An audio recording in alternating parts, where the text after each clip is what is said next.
Hello students, मैं दिनेश चुग, PGT economics आपके साथ आज 12th क्लास का इकोनॉमिक्स का सिलेबस डिस्कस करूंगा for the session 2021-22।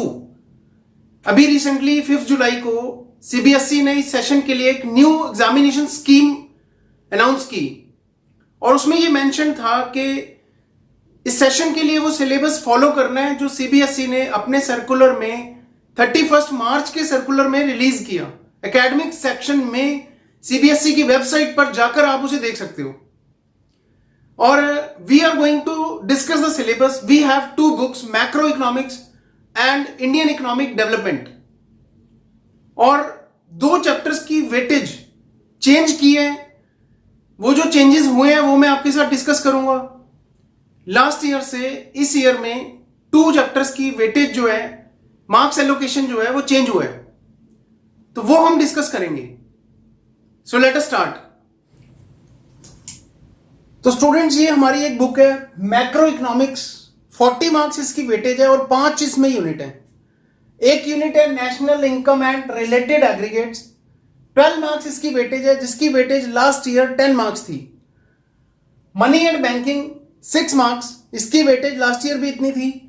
Determination of income and employment, इसकी वेटेज 10 मार्क्स है, इसकी वेटेज लास्ट ईयर 12 मार्क्स थी।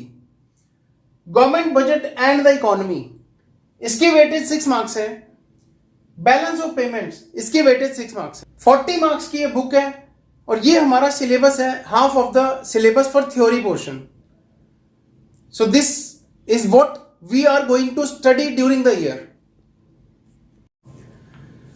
स्टूडेंट्स, ये हमारी मैक्रो इकोनॉमिक्स की बुक है जिसमें 5 यूनिट्स हैं। वेटेज इनकी मैंने आपको बता दी है। मैं आपको एक्सप्लेन कर देता हूं कि इन 5 यूनिट्स में आप क्या पढ़ोगे। पहली यूनिट है हमारी national income and related aggregates, जिसमें हम कंट्री की नेशनल इनकम कैलकुलेट करना सीखेंगे। और ये कोई वो थ्योरी नहीं होगी, वो प्रैक्टिकल, वो न्यूमेरिकल्स नहीं होंगे जो किए और भूल गए, जिनका लाइफ में कोई आगे यूज नहीं है। ऐसा नहीं है। जो यहां पर मेथड आप पढ़ोगे उसी से इंडिया की नेशनल इनकम कैलकुलेट होती है। And what is this national income? आपने नेशनल इनकम नहीं सुनी होगी, वैसे नाम सजेस्ट कर रहा है नेशन की इनकम। तो होल ऑफ इंडिया जो इनकम जनरेट कर रहा है एक साल में, उसकी कैलकुलेशन करनी है। उसके कंसेप्ट हमें पता होने चाहिए, उसके वेरिएबल्स हमें पता होने चाहिए, उसका प्रोसेस हमें पता होना चाहिए। और जो मेथड्स आप इसमें पढ़ोगे, जो टर्म्स इसमें यूज होंगी, उसका रियल लाइफ डाटा, एक्चुअल में जो इंडिया का डाटा है, प्राइवेट फाइनल कंजम्पशन एक्सपेंडिचर, कि इंडिया में कितना कंजम्पशन खर्चा हो रहा है, तो इंडिया का रियल लाइफ खर्चा आप इकोनॉमिक सर्वे एवरी ईयर जो मिनिस्ट्री ऑफ फाइनेंस पब्लिश करती है, उसमें आप इंडिया का रियल लाइफ डाटा वो देख सकते हो, जिसका न्यूमेरिकल आप यहां सॉल्व करोगे। And there are many chances कि there will be a long question 6 marker numerical from this chapter, definitely, because our annual exam, which is supposed to take place in March-April 2022, that is descriptive. CBSE ने बोला कि हमारा annual exam अगर सब कुछ ठीक रहता है तो वो डिस्क्रिप्टिव होगा, उसमें शॉर्ट आंसर लॉन्ग आंसर आएंगे। तो you expect a long answer numerical from this chapter and we will be calculating the income of the nation. National income आपने नहीं सुना होगा, बट जीडीपी आपने बहुत सुना होगा, तो जीडीपी कैलकुलेट करना हम सीखेंगे। तो really interesting chapter, but a huge one. Uncountable concepts, but really interesting. Then comes money and banking, a small chapter. It talks about money. दुनिया जिसके पीछे भाग रही है, दुनिया भाग रही है। लाइफ के 40 साल, सुबह उठ रहे हैं, काम पे जा रहे हैं, शाम को आ रहे हैं, थक रहे हैं, टूट रहे हैं, अगले दिन फिर जा रहे हैं। But to get money. Why? We will find the answer in this chapter. How does the process of money works? Then banking system we will study. Country का सेंट्रल बैंक क्या करता है? हमारा central bank RBI, reserve bank of India है। वो क्या करता है? वो कंट्री के मॉनेटरी सिस्टम को कैसे संभालता है? All this we are going to study in this unit, carrying 6 marks. इसकी वेटेज पहले भी 6 मार्क्स थी, अभी भी 6 मार्क्स है। छोटा सा चैप्टर है। We'll study the functions of central bank and we'll study the credit creation process. Credit कैसे क्रिएट होता है, मनी कैसे क्रिएट होती है। I'm not talking about printing of money कि प्रिंट करते जाओ मनी आती जाएगी, नहीं। आई एम टॉकिंग अबाउट कि मनी जनरेट कैसे होगी, प्रिंटिंग नहीं, नोट प्रिंट नहीं करने, एक्चुअल इनकम जनरेट करनी है। तो वो क्रेडिट कैसे क्रिएट होगा, मनी का डिस्ट्रीब्यूशन कैसे इंक्रीज होगा, so that process will study. Then comes determination of income and employment. इसकी वेटेज लास्ट ईयर 12 मार्क्स थी, अभी 10 मार्क्स का हो गया, but it is really a nice chapter, so intense, very interesting. Determine करनी है इनकम और एम्प्लॉयमेंट। कौन सी इनकम, कौन सी एम्प्लॉयमेंट डिटरमाइन करनी है? इक्विलिब्रियम। कौन सा इक्विलिब्रियम? पूरी मैक्रो का, मैक्रो मींस पूरी इकोनॉमी का, पूरी इकोनॉमी का इक्विलिब्रियम हमें डिटरमाइन करना है। इक्विलिब्रियम इनकम पता लगानी है। कौन सी होगी ये इक्विलिब्रियम इनकम? ये वो इनकम होगी जहां पर कंट्री ना तो मंदी को फेस कर रही है, जॉब्स जा रही हैं, ये मंदी का टाइम, तो मंदी भी नहीं होनी चाहिए इकोनॉमी के अंदर, जिसे हम कहते हैं डिफ्लेशन। तो ना तो इकोनॉमी में डिफ्लेशन है और ना महंगाई होनी चाहिए, इन्फ्लेशन। ये वो इनकम लेवल हमें पता लगाना है जिस इनकम लेवल, जिस जीडीपी के लेवल पर ना मंदी होगी और ना महंगाई होगी, क्योंकि दोनों इकोनॉमी के लिए खराब है। अगर लोगों की जॉब जाती है तो खराब है, और अगर चीजें बहुत महंगी होती हैं तो भी खराब है। तो हमें इनकम के उस लेवल का पता लगाना है जहां इकोनॉमी बैलेंस में चलेगी, that is equilibrium. And really nice chapter, and somewhere you can relate it to the Great Depression of which started in 2009, 8 or 9, end of 8, beginning of 9, जिसने अपने क्लचेस में पूरी दुनिया को ले लिया। रिसेशन स्टार्ट हुआ, रिसेशन ट्रिगर हुआ, उसको हम डिफ्लेशन के नाम से इस चैप्टर में पढ़ेंगे। हम उसके रीजन समझेंगे, क्यों होता है ये, वो मंदी ट्रिगर कैसे होती है, उसके इंपैक्ट्स क्या होते हैं, फिर उसका सोल्यूशन क्या है। और जो महंगाई होती है जिसे हम फेस कर रहे हैं, अप्रोर आपने सुना होगा, petrol prices are climbing up, तो फिर इसका क्या रीजंस होंगे, इसके क्या इंपैक्ट्स होंगे और इसका क्या सोल्यूशन होगा। Will study and study technically, कोई बोरिंग थ्योरी नहीं है। Will study the technical solutions, will study those solutions which are being applied in real life by the ministries, by the leaders, and not the leaders of India, by the leaders of USA, the most developed economy in the world. तो हम वो सब कुछ इस chapter में पढ़ेंगे कि जब इकोनॉमी में मंदी और तेजी आती है, महंगाई और मंदी आती है, लोगों की जॉब जा रही होती है, तो गवर्नमेंट क्या करती है, क्या करना चाहिए, कैसे सिचुएशन को इंप्रूव करना है, कैसे उसे हैंडल करना है। Then comes government budget and the economy. As the name suggest, it is all about government budget. ये शो करेगा, ये एक्सप्लेन करेगा, इसमें आप स्टडी करोगे कि गवर्नमेंट का बजट कैसे बनता है और उसके क्या कंपोनेंट्स होते हैं, और लाइफ बिल्कुल स्मूथ नहीं चलती। कंपोनेंट्स में कहां से पैसे आएंगे ये एक्सप्लेन होगा, कहां पैसे जाएंगे ये एक्सप्लेन होगा, लेकिन जितने आएंगे उतने जाएंगे ऐसा नहीं होता। आते कम है, जाते ज्यादा है। रिसीट्स कम होती है, एक्सपेंडिचर ज्यादा होता है, तो घाटा आता है, डेफिसिट। और वो डेफिसिट भी एक टाइप का नहीं होता, उसकी भी अलग अलग टाइप्स पढ़ेंगे हम, टाइप्स ऑफ डेफिसिट्स, कि गवर्नमेंट को डिफरेंट कंसेप्चुअल डेफिसिट्स फेस करने पड़ते हैं। हर एक का अलग इंपैक्ट होता है, हर एक के अलग रीजंस होते हैं। तो उसका सोल्यूशन हमें करना है कि इकोनॉमी घाटे में है, इकोनॉमी कर्जे में है, इकोनॉमी डेट ट्रैप में फंस रही है, economy is finding itself getting clutched into the trap, that trap of debt. एक बार कर्जा लिया, इंटरेस्ट देना है, पहले पैसे नहीं थे इसलिए कर्जा लिया था, अब इंटरेस्ट देना तो खर्चा और बढ़ गया, फिर उस इंटरेस्ट को इकट्ठा करते रहेंगे, नहीं चुकाएंगे तो फिर उस पूरे इंटरेस्ट को चुकाने के लिए एक नया लोन लेंगे। This is debt trap, will study that. Then balance of payments. कौन सी पेमेंट्स का बैलेंस? इंटरनेशनल पेमेंट्स का बैलेंस। इंटरनेशनल ट्रांजैक्शंस के रिकॉर्ड को एनालाइज करवाएगा ये चैप्टर। ये स्टडी करेगा कि हम इंटरनेशनल ट्रांजैक्शंस कौन सी करते हैं, किन रीजन से हम पेमेंट्स करते हैं, किन रीजन से हमारे पास इंटरनेशनल रिसीट्स आती। This is the syllabus of macro economics, really interesting, really interesting and really related to the real life. Every concept you are going to study in this book will relate to real life, not a boring theory, really practical and really interesting and difficult to cram. You can do this only by understanding and applying your mind. So this was the first book. The other book is Indian Economic Development. I'm going to explain that, the syllabus of that book. Students, ये हमारी second book है, Indian economic development. ये पहले 11th class में थी, फिर इसे 12th class में डाल दिया गया। इसकी फर्स्ट यूनिट में development experience of Indian economy कि इंडिया ने कैसे डेवलपमेंट की, क्या स्ट्रेटजीज अपनाई 47 से लेकर जब हमें इंडिपेंडेंस मिली वहां से 1990 तक। और क्यों 90 तक, 90 में ऐसा क्या हो गया था, 90 तक की स्टडी हम क्यों कर रहे हैं। तो ये एक यूनिट है जो ये बताएगी कि इंडिया का डेवलपमेंट एक्सपीरियंस कैसा रहा आफ्टर इंडिपेंडेंस, और जो इकोनॉमिक रिफॉर्म्स हमने लगाए, इकोनॉमिक रेवोल्यूशन, जो एक बड़ा चेंज हमने अप्लाई किया 1991 में। तो ये यूनिट है जिसके अंदर 3 चैप्टर हैं। First chapter Indian economy at the eve of independence, जो आपको ये क्लियर करेगा कि इंडिपेंडेंस के टाइम पर इंडियन इकोनॉमी कैसी थी, ब्रिटिशर्स इंडिया को किस हालातों में छोड़कर गए, इंडियन इंडस्ट्री, इंडिया की डेमोग्राफी, इंडिया का फॉरेन ट्रेड, इंडिया का इंफ्रास्ट्रक्चर, ये सब कुछ हमें बताना है। All this we are going to explain in this chapter.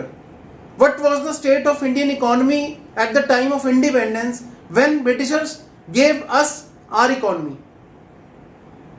Then second chapter में we will study when we got our economy. जब हमें हमारी इकोनॉमी मिल गई तो फिर हमने किया क्या, उसको इकोनॉमिकली डेवलप करने के लिए हमने क्या किया, हमारी स्ट्रेटजीज क्या थी, हमारे गोल्स क्या थे, हमारे ऑब्जेक्टिव्स क्या थे, प्रोग्राम्स, प्रोसीजर्स क्या अपनाए हमने।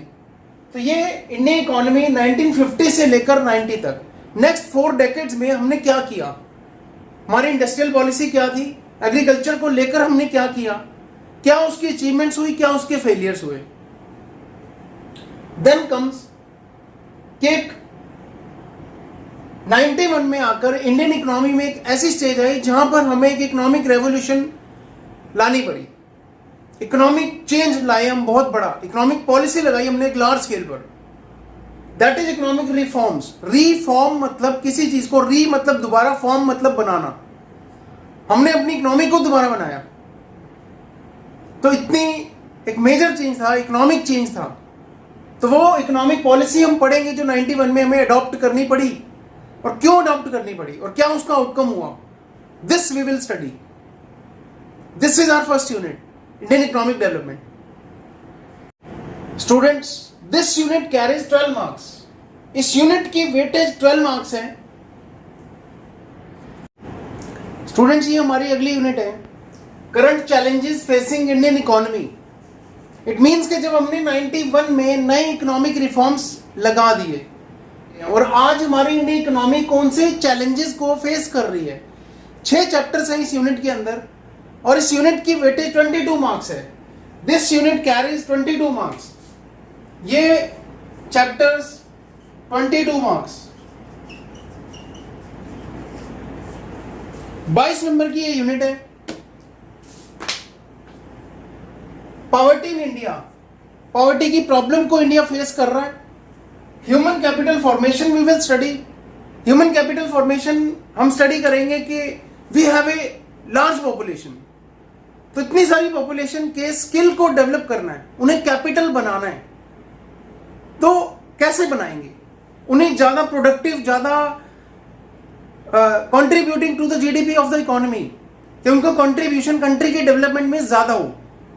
तो उसके लिए हम क्या करेंगे, उनके स्किल को कैसे डेवलप करेंगे, उन्हें ज्यादा प्रोडक्टिव कैसे बनाएंगे और क्या प्रॉब्लम्स आती हैं, ये इस चैप्टर में पढ़ेंगे हम। ये चैलेंज है जो इंडिया की इकोनॉमी फेस कर रही है।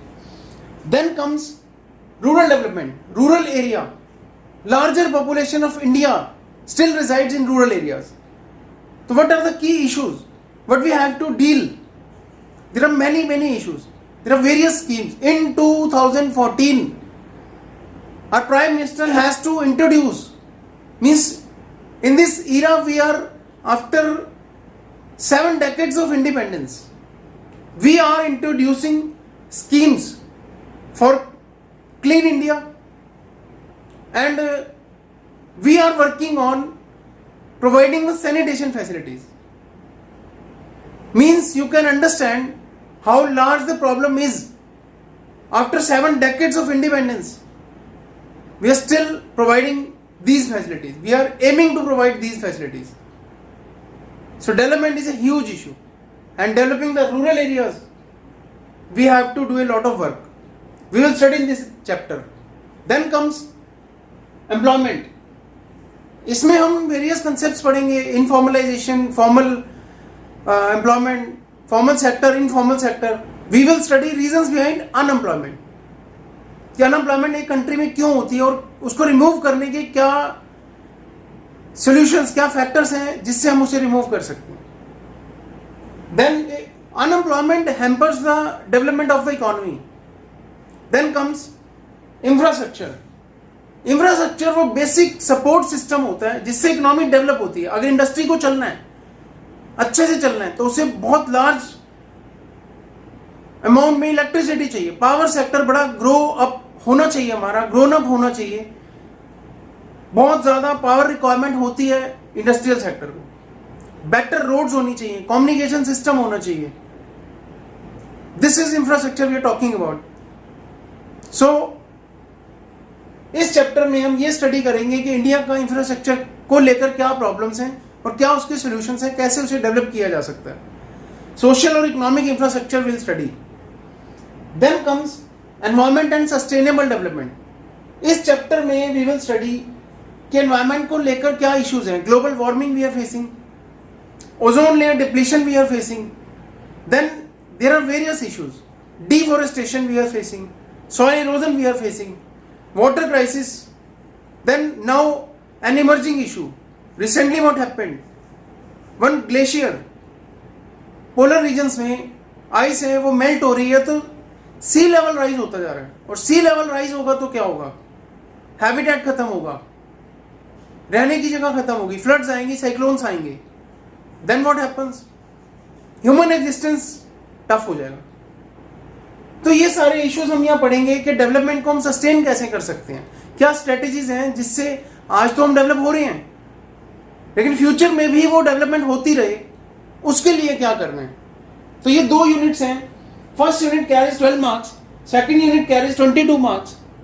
इसमें 3 चैप्टर हैं, इसमें 6 चैप्टर हैं, 9 चैप्टर्स हो गए. स्टूडेंट्स, ये इंडियन इकोनॉमिक डेवलपमेंट की लास्ट यूनिट है और इसमें एक ही चैप्टर है, India and its neighbours development experience.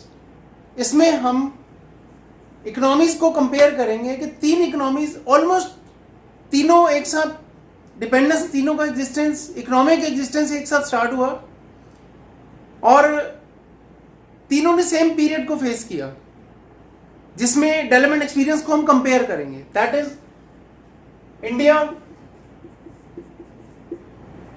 Pakistan and China. हम तीनों की डेवलपमेंट स्ट्रेटजीज को स्टडी करेंगे कि तीनों ने डेवलपमेंट पाथ कैसे फॉलो किया, तीनों की डेवलपमेंट स्ट्रेटजीज क्या थी, तीनों के फेलियर्स क्या हैं, तीनों की सक्सेसेस क्या हैं, कंपैरिजन होगा. तो दिस इज अ चैप्टर. और why have we taken all these 3 economies? As the title says, India and its neighbours. India को उसके नेबर्स से कंपेयर करना हमें. And one is developed country, other is developing and the last one is under developed. So this can be the criteria for comparing these 3 economies. So what happens, we will compare India, China and Pakistan, these 3 economies and their development experience, the path they followed, the strategies they adopted. So this was the syllabus and this unit carries 6 marks.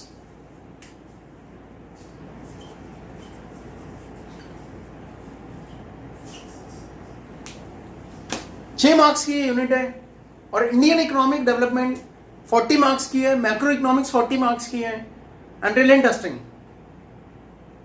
and few other things we have to study. So we will discuss all. Students, ये आप देख पा रहे हो session 2020-21 में national income का chapter 10 marks का था और determination of income and employment का चैप्टर 12 मार्क्स का था, जो कि सेशन 2021-22 जो करंट सेशन है उसमें नेशनल इनकम का चैप्टर 12 मार्क्स का हो गया है और determination of income and employment का चैप्टर 10 मार्क्स का हो गया है. This is the change in the weightage of 2 chapters of macro economics.